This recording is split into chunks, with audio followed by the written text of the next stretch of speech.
Bismillahirrahmanirrahim. Alhamdulillahirrabbilalamin.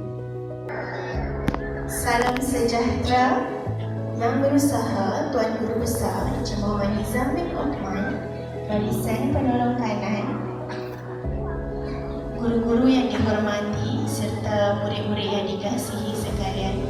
Alhamdulillah, setinggi-tinggi bersyukuran kita panjatkan kehadrat Ilahi kerana dengan limpah kurnianya dapat kita bersama-sama berhimpun pada pagi ini bagi menjayakan majlis pelajaran program Galakan Membaca dan Jom Membaca 10 Minit peringkat Sekolah Kebangsaan Seri Impian.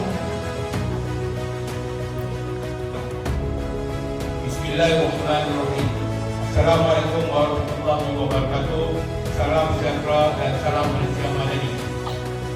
Yang dihormati guru dan murid-murid yang dikasihi sekalian.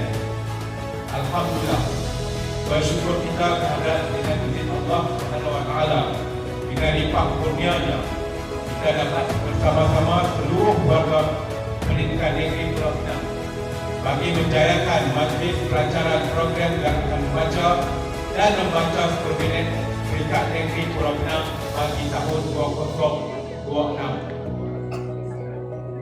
Murid-murid dan guru-guru yang dihormati sekalian, program ini merupakan satu inisiatif yang amat signifikan dalam usaha kita untuk membudayakan amalan membaca dalam kalangan masyarakat, khususnya warga sekolah. Membaca bukan sekadar satu kemahiran asas, tetapi merupakan jabatan pada ilmu, pemikiran kritis dan pembentukan sosial yang bagus.